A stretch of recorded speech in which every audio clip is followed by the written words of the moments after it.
꼭 알아야 할 어제의 뉴스. 세월호 참사 4년 만에 처음으로 열린 정부 주관 합동 연결식. 일동 묵념. 희생자 304명을 기리는 묵념으로 시작됐습니다.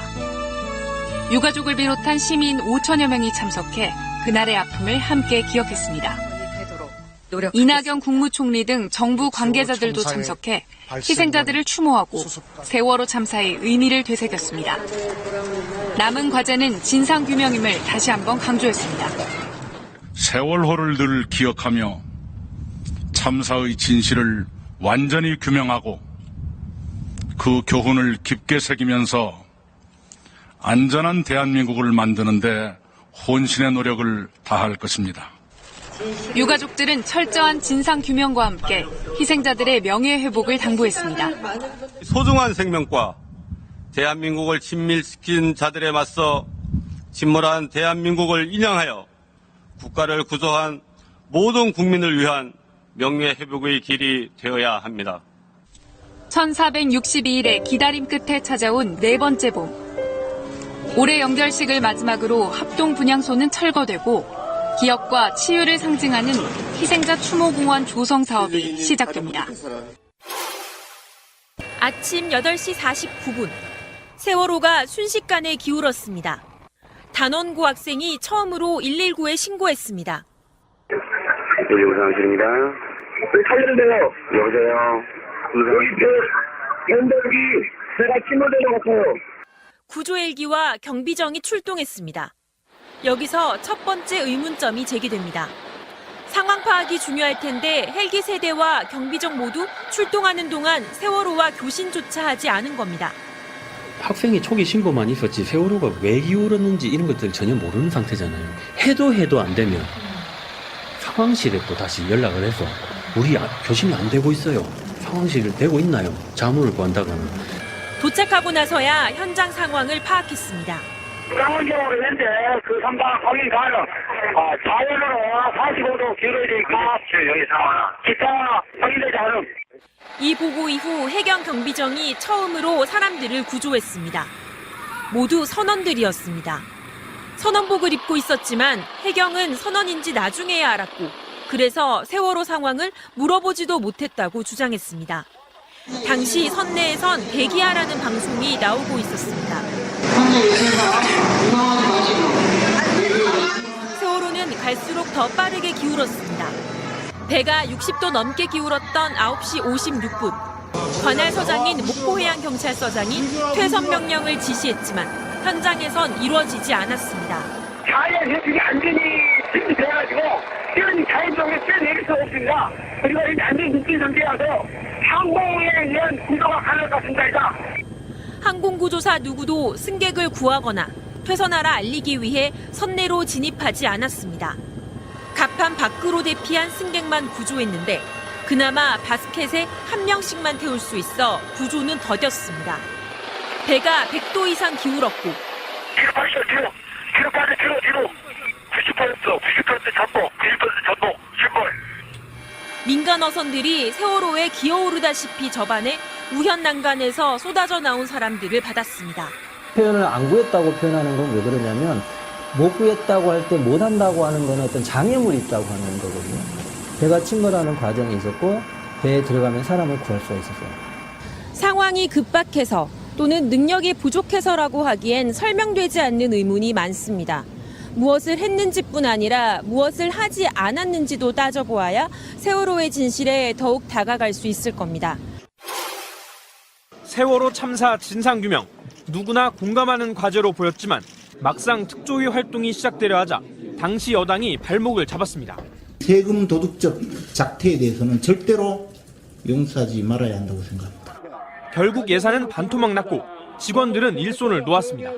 심지어는 어떤 파견 공무원은 나 특조위에 도와주려고 온 거 아니다. 난 그냥 왔다.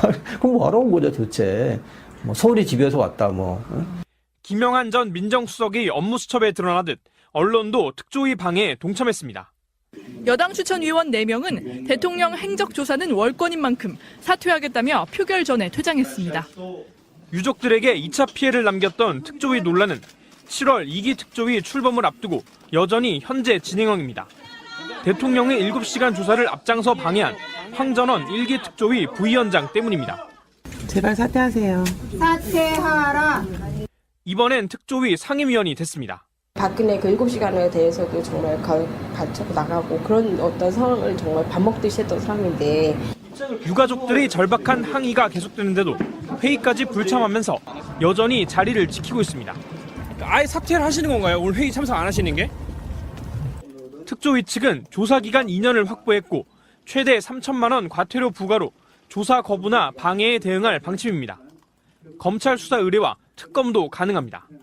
특검 의뢰를 한다든지 아니면 감사원의 감사 요구를 할 수 있는 법적 근거도 있기 때문에 이번 특조위만큼은 정치적인 논란을 벗어나 진상 규명과 피해자 지원 활동에 집중할 수 있기를 유가족과 시민들은 바라고 있습니다. 지난 2월 3년의 형기를 마치고 출소한 김경일 전 해경 123 정장. 보도소문을 나서자마자 해경 관계자들이 데려갑니다. 세월호 참사 당시 김 전 정장을 지휘해야 할 구조본부는 모두 3곳이었습니다. 그런데 사고 해역에 처음 도착한 100톤급 소형 함장인 김 전 정장만 법적인 처벌을 받았습니다. 기관장들은 해경 해체로 퇴임하거나 크고 작은 징계를 받긴 했지만 법적 책임은 비껴갔습니다. 당시 검찰은 해경 지휘부의 책임 소재를 명확하게 밝히지 못했다며 이들을 수사와 기소 대상에서 제외했습니다. 지휘선상에 있던 일부 간부들은 오히려 직위가 올라갔습니다.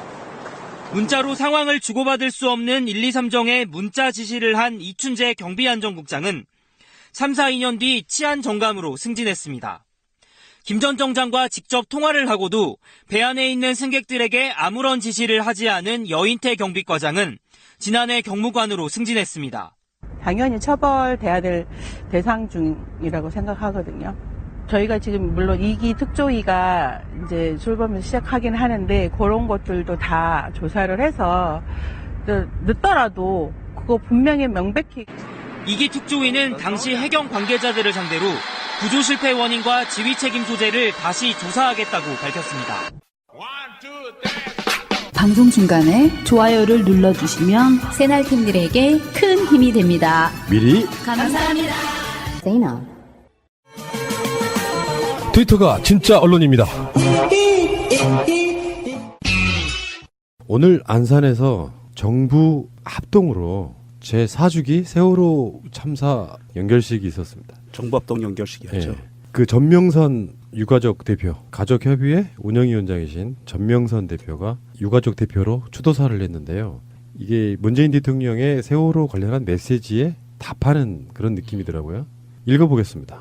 추도사에 앞서 지금까지 4년 동안 세월호 참사의 진실 규명을 위해 풍찬 노숙을 마다하지 않고 싸워온 우리 4.16 가족협의회 여러분께 감사의 인사를 드립니다. 그리고 우리 세월호 가족과 험난한 길을 함께 걸어온 국민 여러분께도 감사드립니다. 무엇보다 지난 4년간 세월호 가족 곁에서 함께한 우리의 이웃 안산 시민 여러분 정말 고맙습니다.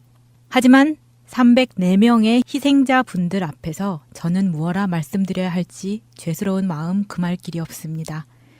진실 규명은 아직도 이루어지지 못했고 억울하게 희생된 304명의 고귀한 생명에 대한 명예회복은 아직 시작조차 안 되고 있기 때문입니다. 그러나 어제 대통령께서 국민들께 전한 메시지는 우리로 하여금 다시 희망을 가질 수 있게 하였습니다. 완전한 진상규명의 다짐과 미수습자에 대한 최선의 수습, 안산 시민과 국민들이 자부심을 가질 수 있는 4.16 생명안전공원을 시작으로 생명과 안전이 모든 국민의 가장 고귀한 기본권이 되도록 하겠다는 대통령의 메시지에 저는 진심으로 감사의 인사를 전하고 싶습니다. 이제 더 이상 희생자분들과 우리 국민들에 대한 명예회복의 후퇴는 없어야 합니다. 명예회복의 길은 명확합니다. 4.16 세월호 참사에 대한 철저한 진상규명이 그 첫 번째입니다.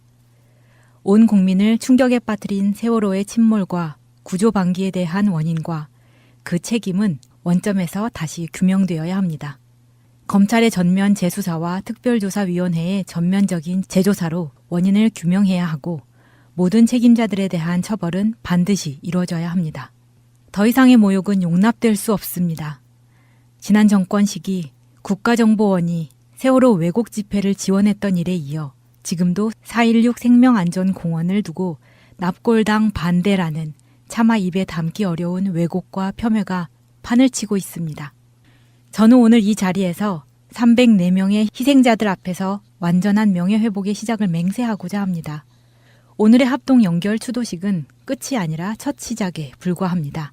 앞으로의 길은 304명의 소중한 생명과 대한민국을 침몰시킨 자들에 맞서 침몰한 대한민국을 인양하여 국가를 구조한 모든 국민을 위한 명예회복의 길이 되어야 합니다.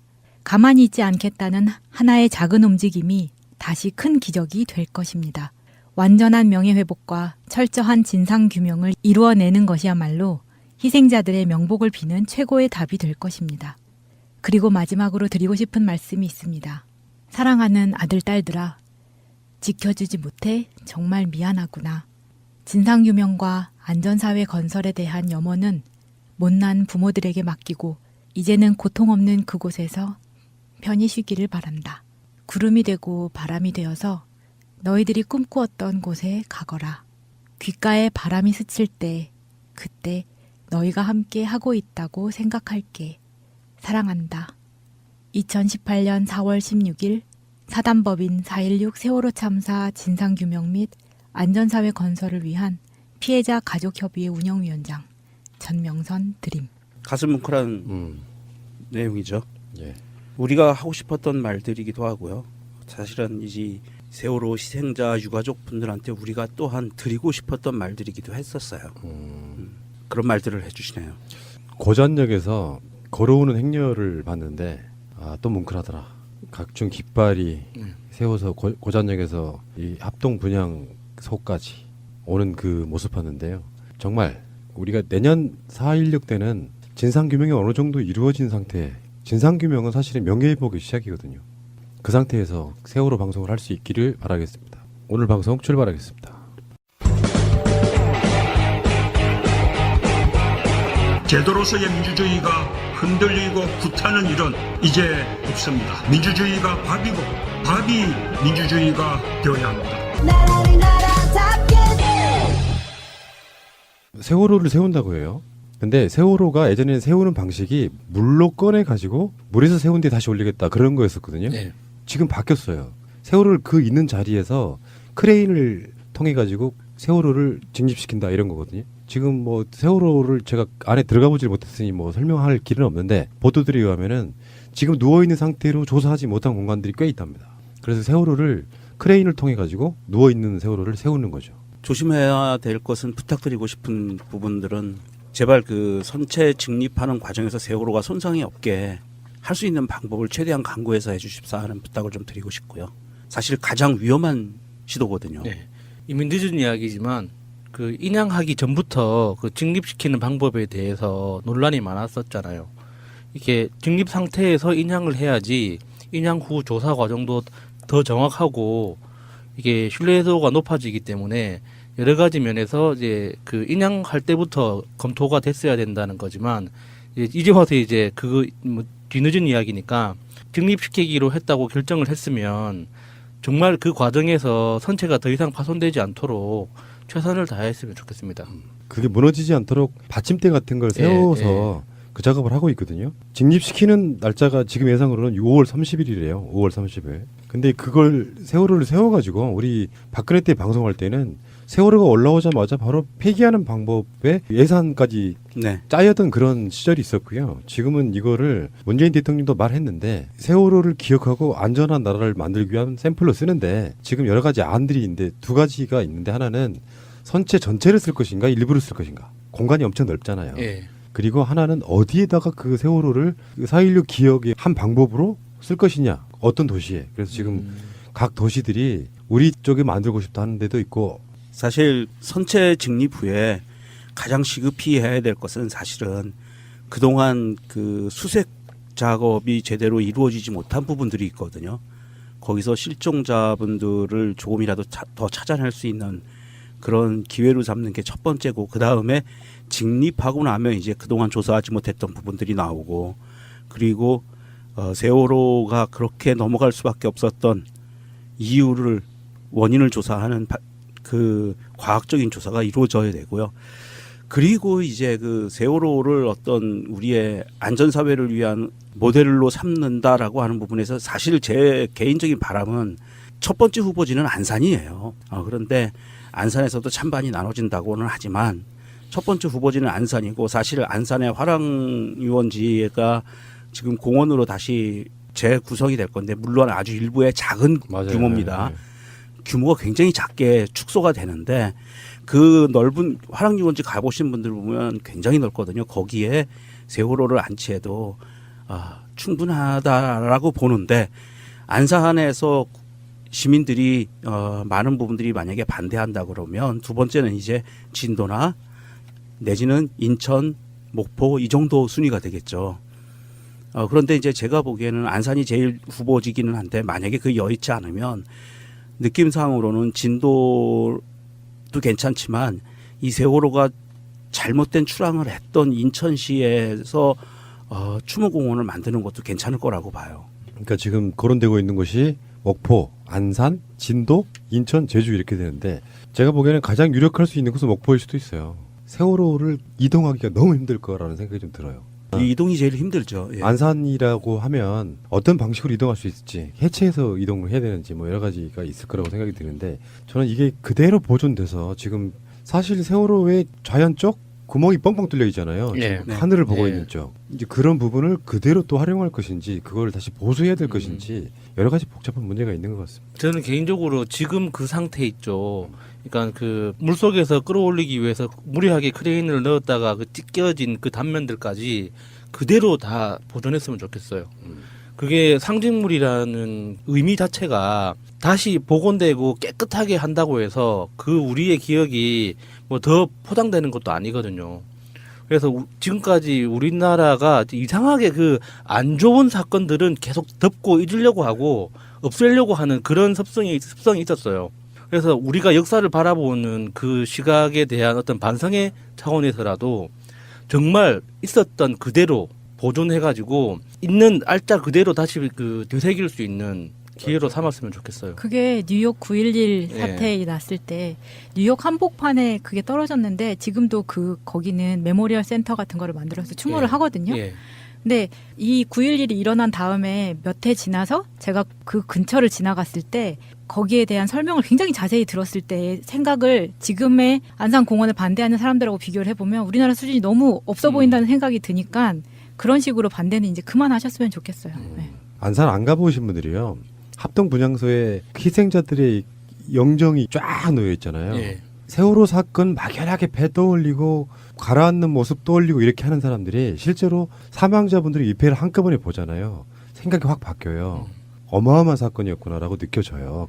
이렇게 많은 사람이 한 숫자가 죽었다는 거 마찬가지입니다. 세월호를 직립해놓고 이게 사람들이 그거를 관람할 수 있도록 하는 현실을 목격하게 되면은 거기 갔다 온 사람들은 안전에 대한 생각을 안 할 수가 없습니다. 그래서 그걸 보존하자는 뜻이고요. 자, 알겠습니다.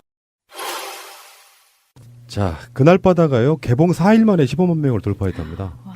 그 자백이라는 영화 최승호 PD의 자백이라는 영화를 넘어섰다라고 그러고요. 지금 언론들도 그날 바다에 대해서 호의적이에요. 다큐멘터리 영화이기 때문에 일반 상업적 극영화를 넘어가는 거. 최근에 비슷한 시기에 개봉한 영화 중에 하나가 바람이잖아요. 예.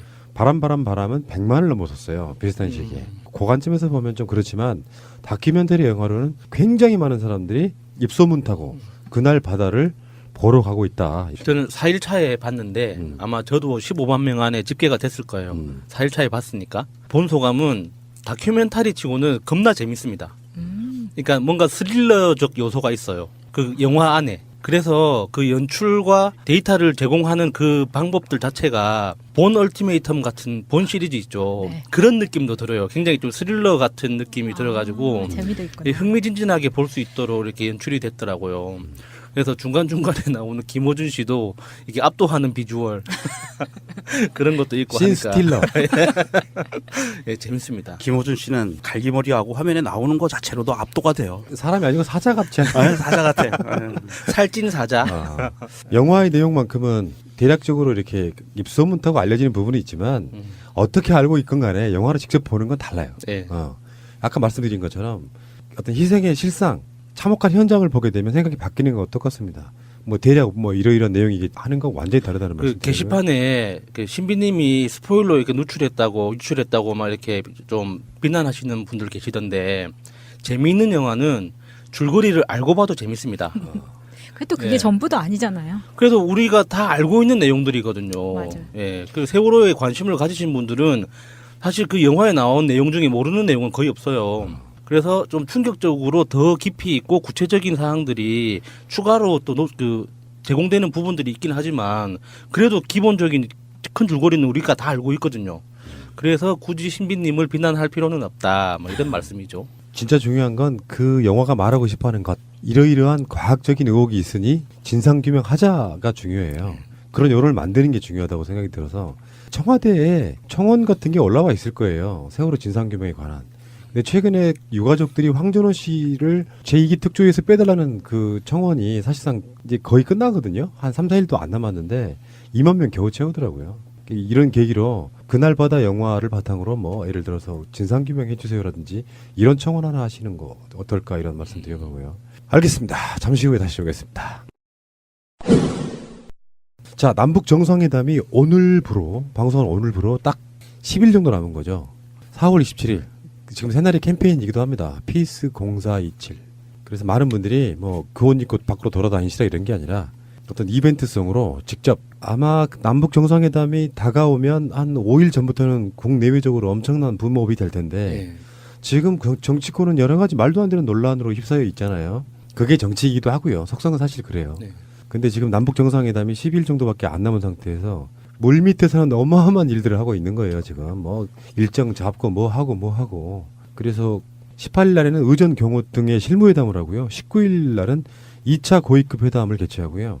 여러분들이 관심 갖고 있는 남북 정상 간의 한라인 통화는 4월 27일이 들어있는 그 주에 할 거라고 합니다. 그러니까 4월 27일이 금요일인데 4월 27일이 들어있는 그 주 월요일이나 화요일쯤에 하게 되지 않을까. 나는 그게 겁나게 떨릴 것 같아요. 어느 쪽이 더 떨릴까요? 접니다. 쪽이 더 떨릴까요? 저예요? 하는 쪽이 더 떨릴까요? 여보세요, 거기 계십니까? 접니다. 실무자들은 진짜 떨리지. 왜냐면 실수가 있으면 절대니까요. 네, 그렇죠. 참. 제일 무서운 게 실무자들이고요. 사실 그 와중에 제일 두근반 세근반 하는 사람은 아마 트럼프가 아닐까 싶기도 하고요. 트럼프는 왜?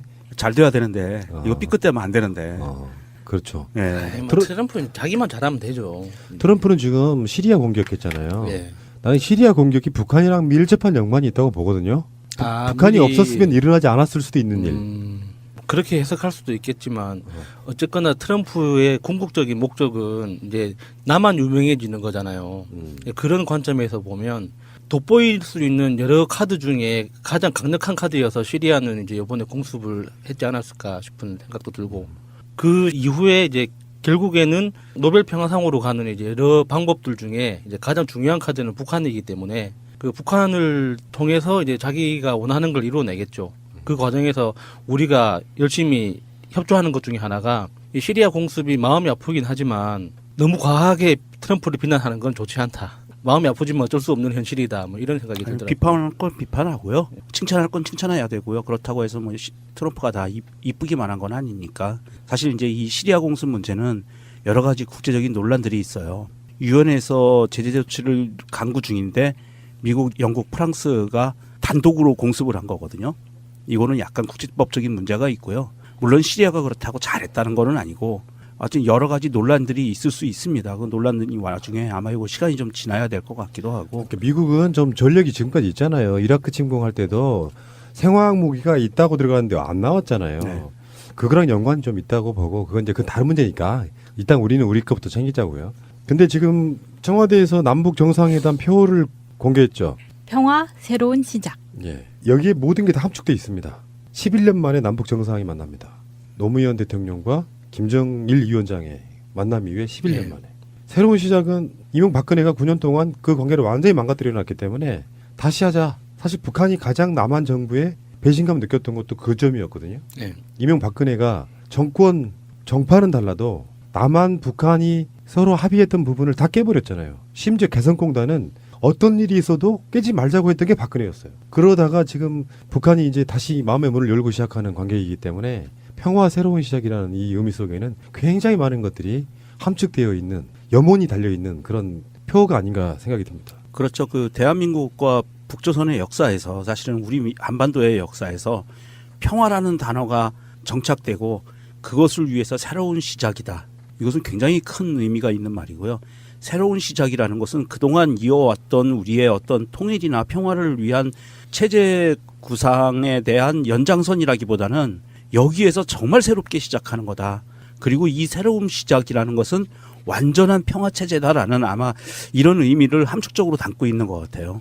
네, 그리고 평화라는 말도 그렇고 새로운 시작이라는 말도 그렇고 굉장히 평범한 단어들이잖아요. 그런데 이번에 이제 평화에 대해서 정부가 이렇게 평화 새로운 시작이라는 표 자체를 꺼냈을 때는 기존에 우리가 생각했던 그 단어에 우리가 습관적으로 받아들이고 있던 의미하고는 분명히 다른 지점들이 있거든요.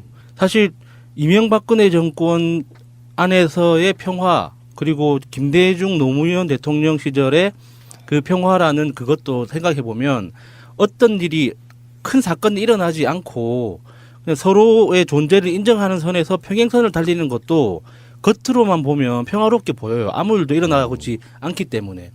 그런 소극적인 평화가 아니라 이번에 문재인 대통령이 만들어내려고 하는 평화라는 개념은 서로 방문하고 교류하면서 정말 어떤 한 땅덩어리 안에서 사는 공동체로서의 어떤 그런 개념들, 그리고 서로가 이웃이기 때문에 서로가 발전하고 상생할 때 우리 모두가 번영할 수 있는 그런 실체적인 평화라는 의미가 담겨 있는 거거든요. 그러니까 기존에 우리가 생각했던 전쟁이 일어나지 않는 상황을 말하는 게 아닌 거죠. 굉장히 적극적인 의미의 평화이기 때문에 더 큰 기대를 하게 됩니다. 자, 여기서 퀴즈 나갑니다. 남북 정상회담의 표는 무엇일까요?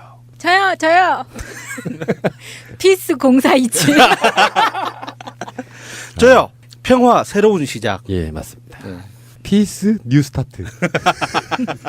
자, 정답은요. 뭐 퀴즈라는 게 여러분들께 그 선물 드리기 위해서 하는 거기 때문에 팟빵 새날 게시판에 이메일 주소만 적어주시면 저희 담당자가 이메일을 드립니다. 그 정답을 선착순으로 보내주신 순서에 따라서 저번에 말씀드린 것처럼 홍어 세트하고 굉장히 많이 드리는 홍어 세트하고 홍어 관련 미용 제품들 한꺼번에 모아서 드리도록 하겠습니다. 이메일 주소만 써주세요. 앞으로 정답까지 써주시는 분들은 무조건 배지하세요. 이제부터 무조건.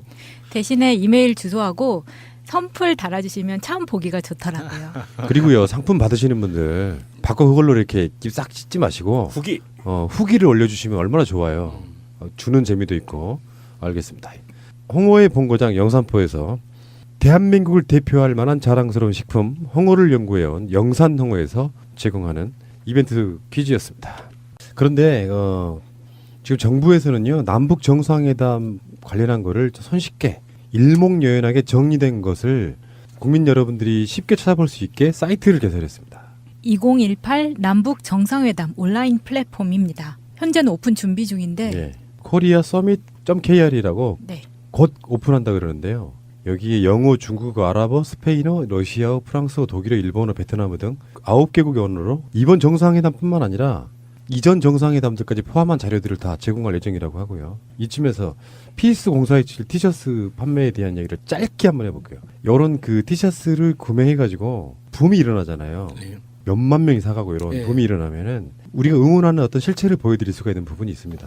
그래서 저희가 티셔츠를 처음 기획할 때 머릿속에 그렸던 것도 그런 모습이에요. 그러니까 남북 정상회담 그 날짜 4월 27일을 전후로 해서 우리가 문재인 대통령 정부의 어떤 평화 정책 그리고 이런 평화 드라이브 자체를 응원하고 싶은데 이게 여러 가지 형태로 응원하는 건 좋죠. 어떤 상징을 만들어 가지고 그 엄지손가락을 지켜드는 형태를 가진다든지 해서 우리가 약속해서 온라인에서 공동 행동을 하는 것도 즐겁지만 뭔가 눈에 바로 보일 수 있는 그런 상징물 하나가 있으면 좋겠다는 그 작은 바람이 있었어요. 토요일에 광화문에 나갔을 때 새날 깃발을 올렸거든요. 그래서 애청자분을 만났는데 그분이 10장을 주문하신 분이었어요.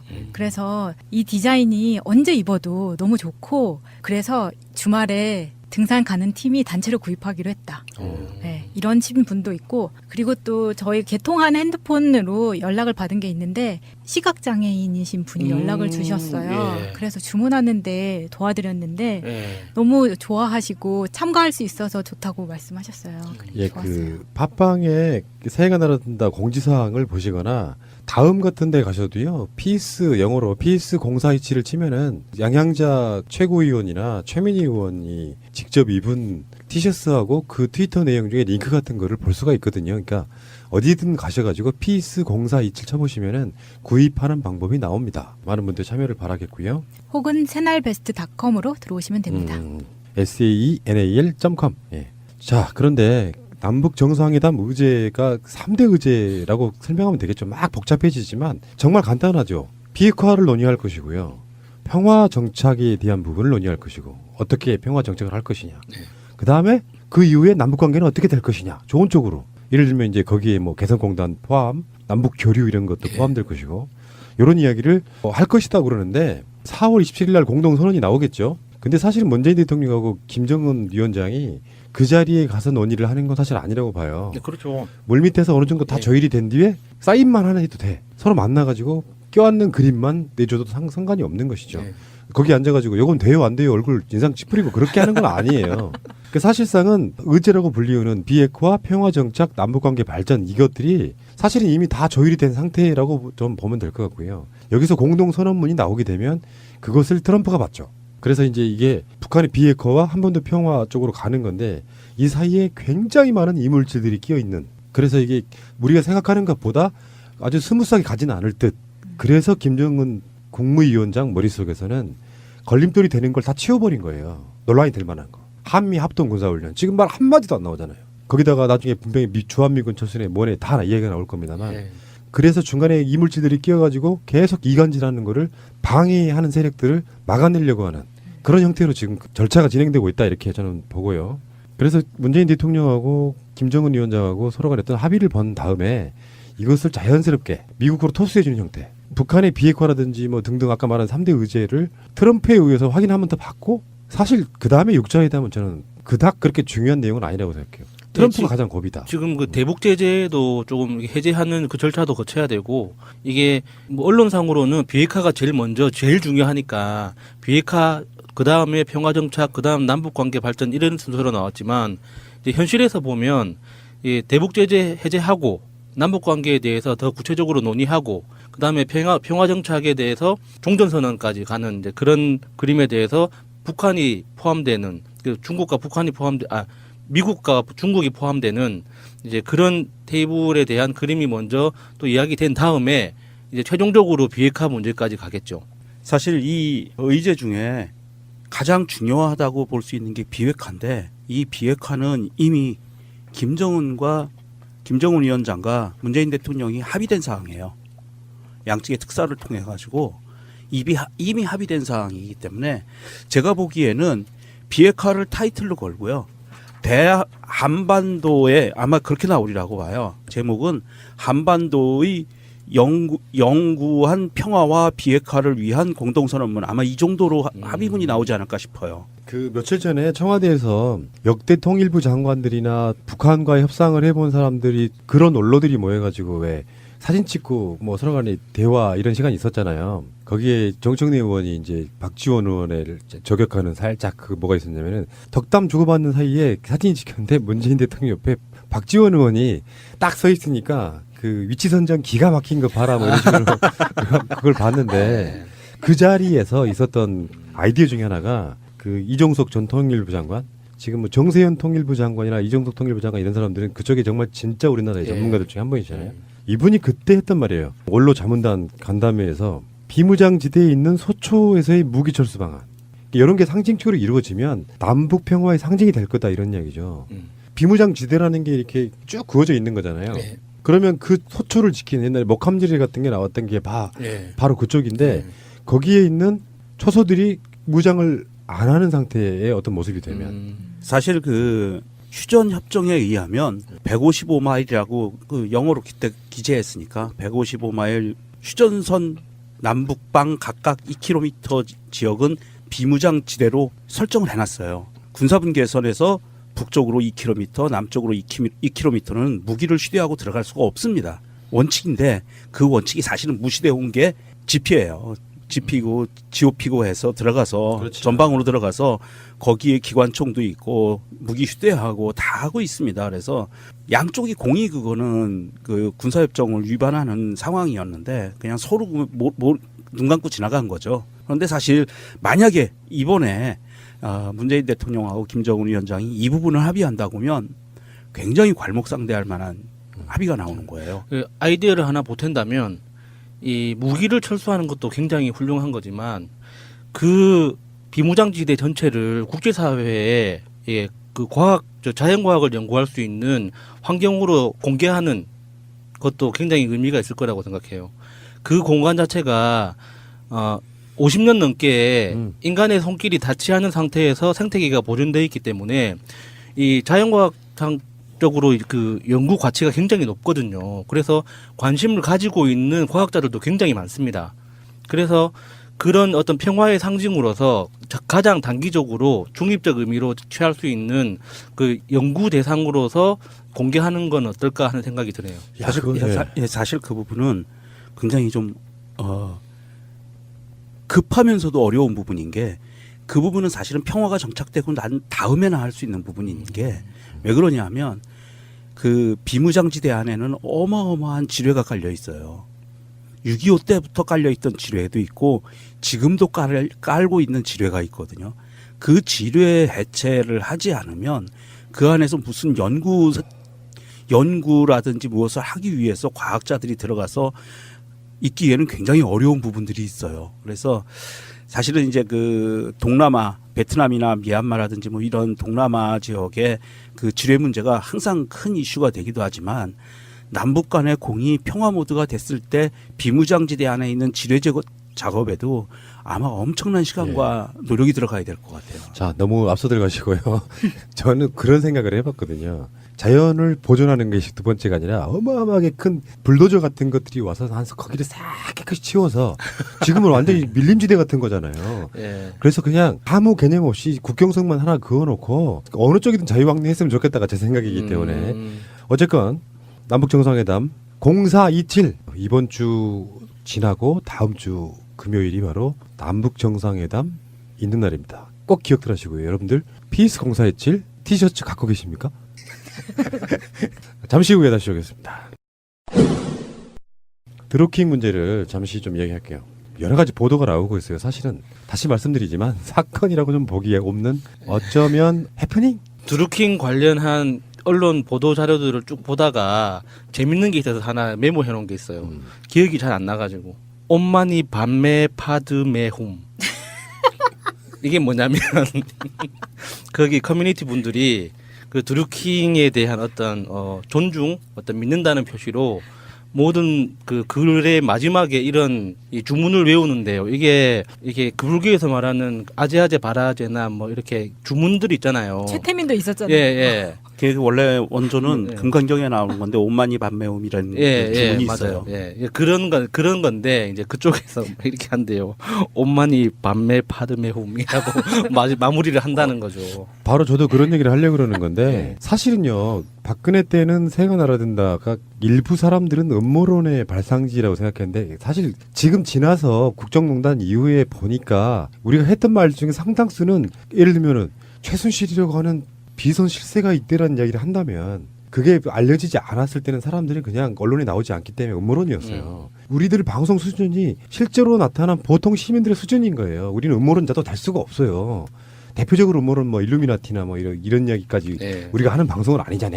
근데 지금 나는 드루킹이라고 하는 존재가 얼마나 황당한 존재인지를 보여주는 최근에 나온 보도 그들의 대화 재밌는 게 너무 많다. 그들의 대화방을 보니까 그냥 어떤 느낌이냐면은 그냥 모자란 애들이 많구나. 제가 농담 삼아 하는 말 중에 하나가 이런 거예요. 방송한다는 게 어려운 게 뭔지 아세요? 실제로 우리가 말했던 음모론이 맞아 떨어질 수도 있지만 저 얘네들은 황당한 소리를 하는 사람들이라는 인식이 바뀌면 애초부터 어떤 메시지를 내놔도 안 들어요. 그러니까 현실적인 것과 개연성 있는 음모론을 주장하자는 게 제 생각이에요. 개연성이 없으면 말하지 말아야 됩니다. 그래서 제가 최근에 어떤 방송에 했던 얘기가 그거죠. 결론은 틀려도 돼. 결론에 이르는 과정에 논리적 추론이 되면 그것은 상당히 개연성이 있는 거라고 믿고 싶은 거거든요. 근데 지금 이 사람들의 대화방 내용이 보도로 나온 거 보면은 정말 일루미나티 같은 느낌. 그 거의 종말론을 이렇게 주장하는 사이비 목사 같은 느낌이었어요. 이게 기본적인 내용이 일본이 침몰할 거기 때문에 일본이 경제적으로 상징적으로 침몰하는 게 아니라 그 땅 자체가 이제 바닷속으로 꺼져 없어질 거기 때문에 일본이 침몰하기 시작하면 이제 일본은 모든 자산을 내다 팔 거다. 그때 우리가 지금 돈을 모아놔서 일본이 침몰할 때 일본 자위대를 인수해가지고 그걸로 우리의 국방력을 강화시키는 이런 구조에 대해서 다 믿는 사람들이 거기에 이제 돈을 내고 있다고 하더라고요. 아, 진짜 처음 들었을 때는 재밌다는 생각도 했지만 거기에 실제로 돈을 지불한 사람이 있다는 것 자체가 더 놀라웠어요. 아, 진짜 그런 사람들이 있구나 싶어가지고. 아, 있죠. 사람들은 자기의 생각에 따라서 자기 돈을 쓸 권리가 있고 또 보통은 자기의 판단에 따라서 쓰니까. 그런데 이 드루킹 사건에 대해서 정말 간단하게 요약한 그 SNS에서 요약한 글이 나오더라고요. 뭐냐면 굉장히 유명한 맛집 블로거가 식당에 가서 밥을 공짜로 달라고 그러니까 식당 주인이 못 줘! 그랬다는 거예요. 그랬더니 이 집 식당 맛없어! 그리고 소문을 냈다는 거예요. 딱 그게 드루킹 사건이라고 그러더라고요. 그렇죠. 그러니까 지금 이거를 어떻게든지 이슈를 만들어 보려는 조선일보나 자유한국당이나 안철수나 똥볼 차고 있다는 말씀을 드리고 싶은 거고, 여기 내용들 보면은 핵심들이 이런 거예요. 문재인 정권은 예수의 선설한 자들로 꾸려져 있다. 그들이 만들려는 세상은 우리가 원하는 것과는 딴판이다. 이게 드루킹의 발언이에요. 예, 이게 일루미나티 그 이야기잖아요. 그러니까 밑으로 정적 제거하는 것도 예수의 수법이다. 이런 거고, 안희정 날리고 정봉주 복당 막은 것도 청와대다. 뭐 이런 식의 얘기를 최근에 했던 이야기들이에요. 이게. 와, 예수회가 뭔지는 알고 이러나? 이런 얘기를 하고 싶어요. 누군가가 나한테 새가 날아든다가 음모론을 하는데 더 큰 음모가 있다고 누군가 나한테 밝혀준다면, 나는 내 기준에서 봤을 때 황당한 소리는 그냥 그건 진짜 음모론이에요. 왜 이런 거 있잖아. 가끔씩 우리 방송으로 그 유대인 학살이나 이런 부분을 매일 이메일 보내시는, 지금도 그분 보내고 계시거든요. 근데 그분 이야기를 들어보면 난 개연성이 있다고 보는 사람이에요. 근데 그 뒤에 있는 음모들, 유태인들의 학살 음모 같은 게 막 이렇게 막 연결이 되잖아요. 그럼 그 순간부터 안 믿거든요. 그러니까 너무 나가는 부분들 있죠. 정신세계에 일단은 엿볼 수가 있는 거예요. 자기들끼리 채팅창을 보면 자기는 전지전능한 신인 거야. 그걸 다 보고 있는 거야. 그래가지고 청와대 다 들여다보고 있어. 아, 쟤들 봐라. 예수의 뭐 어쩌고저쩌고 해갖고 봐봐. 저러면서 막 문재인 대통령이 안희정을 날려야 될 이유가 없어요. 개연성이 없는 이야기잖아요. 안희정이 그런 추문으로 가면 문재인 대통령한테 결코 도움될 게 없습니다. 지금이야 문재인 대통령이 잘하니까 지지율이 유지가 되지만 지방선거 내내 그런 걸로 괴롭힐 수 있단 말이죠. 그러니까 개연성이 없는 음모론을 계속 쏟아내면서 마치 자기는 세상의 모든 것들을 꿰뚫어 보는 듯한 그런 관점으로 이야기하는 사람들. 이게 이제 종교이면서 사기꾼이 되는 거예요. 그 네버엔딩 스토리에서 한번 이야기한 적이 있는데, 그 생각하지 않는 사람들이라는 책을 소개한 적이 있잖아요. 딱 그런 케이스인 거예요. 이게 가끔씩 보면 온라인에서 나를 대신해서 누군가가 생각해서 내 입맛에 맞는 컨텐츠를 만들어주면 광적으로 좋아하는 사람들이 있거든요. 그게 이제 우연찮게 드루킹이라는 사람의 캐릭터하고 잘 맞아서 그런 이제 생각하는 거를 거부하는 사람들이 드루킹이라는 사람이 나를 대신해서 생각하고 결론을 내주니까 거기에 이제 모여든 게 아닌가 하는, 이제 그렇게 추론할 수밖에 없는데, 근데 드루킹이라는 사람이 하는 이야기 자체가 너무 황당한 거죠. 그러니까 어디서 정치권에서 주워들은 이야기는 좀 있어. 요거를 자기식으로 해석하는 건데, 이건 보실래요? 청와대가 극소수의 예수의 선설을 한 자들만으로 정권을 꾸린 것이다. 왜 윤태영 참여정부 대변인이나 삼철 이런 사람들이 이호철, 전해철, 양정철이 밀려났나 생각해보면 제수이트의 본색을 드러내기에는, 제수이트가 이제 외수회원을 뜻하는 거죠. 지저스 할 때 JESUIT, 제수이트의 본색을 드러내기에는 윤태영이나 과거 참여정부의 오래 멤버들이 청와대에 있는 게 불편했을 것, 이런 말에 사실 대꾸 할 가치도 좀 없어 보이는데 세상의 모든 걸 자기 관점으로 해석하는 거예요. 그러니까 이런 거지. 중요한 수석들을 보니까 다 기독교를 믿는 사람들이야. 그러면 자기 관점에서 그걸 해석하는 거예요. 이런 사람이 문재인 정부를 위해서, 이 내용도 문재인 정부를 비판하는 내용이잖아요. 말도 안 되는 구조로 되어 있다고. 근데 문재인 정부를 위해서 댓글 작업을 해요? 말이 안 되는 거잖아요. 근데 이 사람 실명이 상당히 궁금하네요. 약자로는 김SJ인데. 김SJ? 다 나왔죠, 그 사람. 김성주? 김성주인가? 적십자? 아니, 그 김성주. 아나운서? 왜요? 농담입니다, 시청자 여러분. 그 더 재밌는 게 있어. 김경수는 분명히 외교 경력이 풍부한 사람이 해야 된다 하면서 못 준다 이렇게 말했으니 한 입으로 두 마리야 할 수 없을 것이다. 외교 경력 없는 전문 기자 나부랭이가 오사카 총영사로 발령받으면 그때는 도망갈 데가 없겠죠. 이런 얘기를 해요. 아니 이게 오사카 총영사로 법무법인에 있는 변호사를 추천을 했다고 그러더라고요. 이 사람이 드루킹이. 치워 뭔데? 그러니까 그 멤버인가? 그러니까 자위대 인수하려고. 그게 이 드루킹이 또 변호사한테 돈 받고 직업 알선했으면 변호사법 위반 아닌가? 제가 봤을 때는 이 사건은 저는 아까는 세 가지로 요약했잖아요. 네. 한마디로 말하면 망상가의 정치 투쟁기 뭐 이런 그러니까 거. 허언증 환자의 에피소드 같은 거죠. 그런데 거기 이제 이거를 이용해 가지고 뭐 문재인 정부에서도 댓글을 달았네 하면서 헛발질하고 있는데요. 지금 이따가 다른 방송에 또 다시 이야기 더 하겠습니다만 이렇게 황당하신 분들이 정치권에는 어제 방송에서 제가 말씀드렸지만 정치권에는 이런 사람들 많아요. 이걸 구분할 때 있어서 뭐 전문성이 없어서 안 돼요라고 김경수는 당연히 이렇게 이야기하죠. 이렇게 무슨 이야기인가를 그렇게 한다면 김경수 입장에서는 애둘러서 거절하는 방법이 그런 거겠지. 아니 아무나 내가 아는 정치인한테 야수를 중국 대사로 꽂아주시오. 고맙습니다. 바로 박근혜가 했던 짓이죠. 예. 그런 방식으로 가지 말자고요. 예. 여러분들 걱정하실 필요 없습니다. 김경수 드루킹 문제는 해프닝이에요. 얼개를 보면 답이 나오잖아요. 예. 네. 어디서 요즘 같은 대명천지에 선거 차례 좀 도와줬다고 막걸리 사달라 그러고 고무신 사달라 그러고 지랄이야. 아니 선거철에 도와준 것도 아니야. 자기가 자발적으로 댓글인가를 막 달다가 안희정 떨어지면 이쪽에 붙고 뭐 이런 식 방식으로 왔다 갔다 하는 사람이 자기가 내가 제일 싫어하는 인간들이 그런 사람들이에요. 정치인들 불러다가 자기가 어떤 뭔가 영향력을 가시하고 사진 찍고 하는 거는 저 그렇게 좋아하지는 않습니다. 정치권에 이런 또라이가 하나 있었다면 의료계에도 하나 또라이가 있는데 우리 의사협회 최모 회장? 대가리 잘 쓰시는 분. 대표인가 회장인가 모르겠는데 회장 맞네요. 최대 모집 뭐 회장. 최대가. 요즘 이제 고소가 두려워서 진짜. 근데 사실 이런 게 있어요. 제가 의사분들한테 이야기 들어보니까 문재인 케어가 발표됐잖아. 근데 의사분들이 양보해야 될 부분들이 있는 거예요. 예. 그러니까 미용과 성형 목적으로 한 모든 진료 행위 외에는 궁극적인 방향은 다 건강보험의 혜택을 받게 하겠다잖아요. 거기서 지금까지 의사들이 누려왔던 것이 목록에 포함되어 있지 않았던 그걸로 돈을 벌어왔었는데 다 포함시키겠다고 하니까 반발할 거 아니야. 근데 이게 나라의 궁극적으로는 방향성은 맞아요. 그래서 아무도 회장 선거에 나가려고 하지 않아. 가장 어려운 시기이기 때문에 그걸 비집고 박근혜 탄핵을 반대해온 극우 의사 한 분이 당선되신 거예요. 그래서 의사들도 반성해야 돼요. 도대체 뭐 아무리 자기가 돈 버는 게 중요하고 의사 진료가 중요하지만 자기 의사들의 권리를 대변하는 사람을 저렇게 박발을 뽑아놓고 이거 처절하게 반성해야 됩니다. 그러니까 대부분이 투표를 하지 않았고 여기에 몰입되어 있는 이 사람 지지한 사람들이 투표율이 높았던 거예요. 예, 대표성이 굉장히 떨어지는 사람이죠. 그러니까 큰 틀은 그렇게 보고 이 사람들이 무려 0427 4월 27일 날 집단 휴진을 하기로 했다가 지금 역풍이 쏟아지니까 5월 달로 연기 이렇게 된 거예요. 그러니까 협회 차원에서 이런 결정을 한 거지만 만약에 집단 휴진을 그대로 추진했어도 실제로 휴진하는 병원은 거의 없었을 거예요.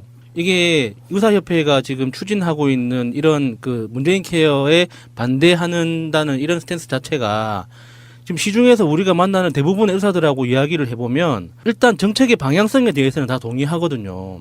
근데 지금까지 그 의사들이 불만을 가지는 부분은 문재인 케어에 대한 불만이 아니라 그 이전에서부터 항상 그 우리나라 보험 정책, 보험 시스템에 가지고 있는 그 본질적인 그 문제들이 있어요. 그래서 그거에 대한 불만들이 지금까지 계속 이어져 오고 있는 거지 문재인 케어 자체가 잘못됐다고 이야기하는 게 아니거든요. 그래서 이번에 최대집 회장이 만약에 그냥 집단 휴진을 밀어붙인다고 하더라도 그냥 이게 그냥 빈볼이 됐을 가능성도 굉장히 큰 거죠. 이제 와서 좀 체면치레 하려고 이제 남북 정상회담이라는 큰 정말 너무너무 큰 일이 있으니까 이제 한 발 빼는 것 뿐이지. 아니 그렇지도 않아요. 의사협회에서 이 최대집이 진료 안 하겠다, 진료 거부하겠다 4월 27일 날 했던 그 발언이 남북 정상회담 일정이 나오고 난 다음에 나온 거예요. 결의가. 그러니까 그거하고 전혀 상관없어요. 얘네들은 오히려 잘 됐어. 물타기로 그날 할 거야. 그래서 우리의 본때를 보여주겠어라고 했는데 실제로 보니까 자기를 지지해주는 의사가 거의 없는 거예요. 그러니까 이거 자기 병원만 문 닫게 생겼거든. 그러니까 이거 취소하는 해프닝이 벌어진 거고 이 취소도 취소가 아니에요. 조건부. 5월 20일 날 총궐기대회 한다고 하니까 자기 의료 기술을 인술로 펼치는 분들도 꽤 있습니다. 이상구 복지국가 소사이어티 운영위원장님 이런 분들. 아니 의사 선생님들 좋은 분들 굉장히 많아요. 그리고 지금 국민건강보험 이것도 입안하신 분들, 폰트를 짜신 분들이 우리 방송에 나오는 그분들이에요. 맞아요. 그 의사분들이잖아요. 진짜 대단하시죠. 그러니까 이상희 대표는 평생 건강보험 하나로의 주창자예요. 모든 건강보험을 하나로 통합해가지고 모든 의료행위는 사실상 약간 미용 목적은 의료라고 좀 보기 어려운데 의사들이 하기 때문에 의료행위를 보는 거지. 그래서 병에 걸린 사람들이 돈이 없어서 치료를 못 받게 하지 말자는 게 기본적인 궁극적인 취지니까 이 상태에서 의사들이 뭐 자기들이 기득권, 물론 의사들의 입장이 다 틀렸다고 생각하지도 않는데 이걸 사실은 최대집 같은 회장들이 정치적으로 이용해 먹고 있는 거예요. 문재인 흔들기에 다른 한 방편으로. 예를 들어서 문재인 정부가 저번에 대통령이 병원에 직접 가셔가지고 문재인 케어를 발표하잖아요. 예. 그러면 의사 집단들이 나와서 야 정말 멋있는 정책이라고 국민적 분위기로 휘 몰아가면 문제될 게 하나도 없잖아요. 근데 딴지를 걸어요. 정부에서 이런 정책을 발표할 때 의사들 당신들 수익이 최대한 줄어들 거야 이렇게 목표를 발표하지 않습니다. 무슨 말이냐면 의사들이 벌 수 있는 손해를 최대한 나름대로 막아주는 역할까지 다 같이 발표한다고. 가장 큰 맹당은 그런 거예요. 의료보험에 적용되는 항목이 많아지면 병원에 가는 사람이 많아져서 의사들의 수익은 줄지 않아요. 엄밀히 따지면. 근데 자기네들이 의료보험에 적용돼 있지 않아서 의사들이 지정하는 자기들끼리 가격을 결정했던 그런 항목들 있죠. 그걸로 돈을 벌어왔던 일부 의사들의 입장에서는 그게 불만족스러운 것뿐이죠.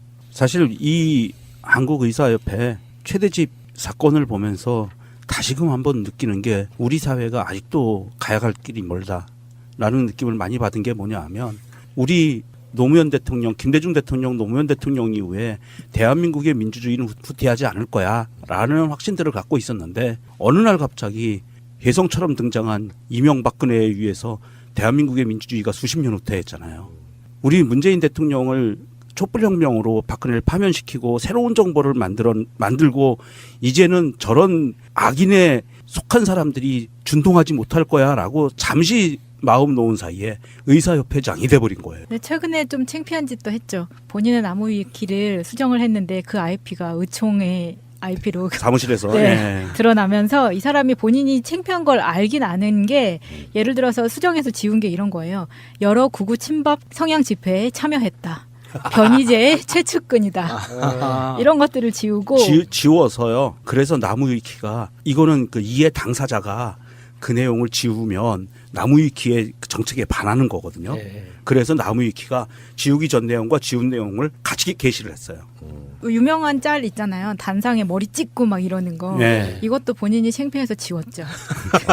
창피한 건 안 해. 그러니까 뭐 음모론이나 이런 걸로 유지하던 대의사님께서 주류사에 진입하시고 나니까 과거 행적들을 지우고 싶었겠죠. 알겠습니다. 나무는 공정합니다. 그런 나무도 공정합니다. 국민들은 국가의 존재 이유가 무엇이냐고 물었습니다. 어려울 때 국가가 지켜주고 있다는 믿음을 줘야 그것이 국가의 존재 이유입니다.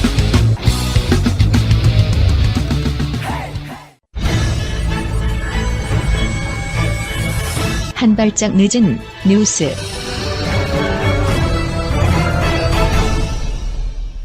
(5월 8일) 어버이날을 문재인 대통령이 임시 공휴일로 지정하지 않기로 결정을 하면서 찬반 의견이 분분합니다. 저는 이게 임시 공휴일로 올해 지정이 되지 않은 거는 잘했다고 생각이 들어요. 이게 문재인 대통령의 후보 시절 공약이었기 때문에 지금 청와대에서는 의지를 가지고 있을 거예요. 공휴일로 만들고 싶은. 근데 무작정 공휴일로 지정한다고 해서 이게 전체적인 국민 복지가 증진되는 건 아니거든요. 대표적인 게 이런 거죠. 맞벌이 부부 같은 경우에는 아이가 그 어린이집 하루를 쉬어버리면 둘 중에 한 사람은 월차를 내야 돼요.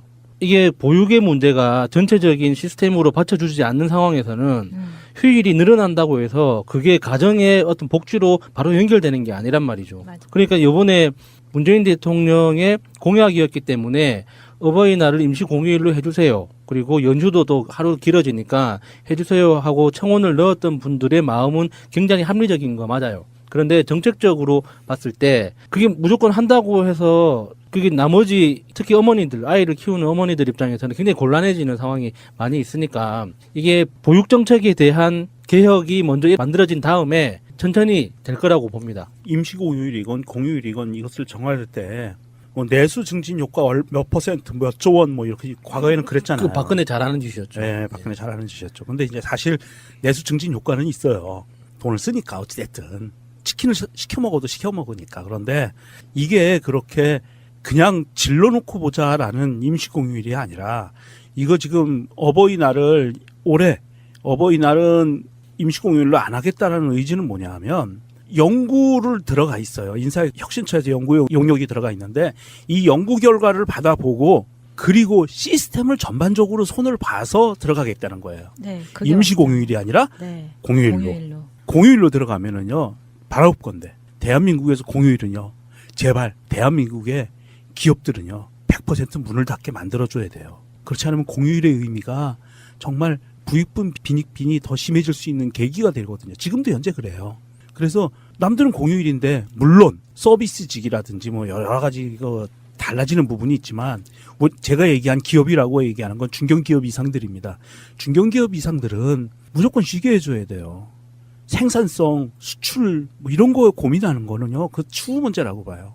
놀 때 같이 놀아준다는 거. 아까 야수님 얘기한 것처럼 아이를 맡기고 안 맡기고의 문제도 있지만 내 아이가 다른 아이하고 똑같이 다른 아이 부모가 노는 날 놀 때 내 아이의 부모도 노는 날 같이 놀아줘야 되는 이런 어떤 부분들도 있거든요. 그래서 공휴일이라는 것을 그냥 공휴일로 지정해놓고 알아서 쉬라는 것보다는 이걸 좀 어느 정도 강제할 수 있는 그런 것들도 전반적인 산업 시스템에서 분위기가 좀 필요하지 않나 그런 생각을 좀 많이 했었어요.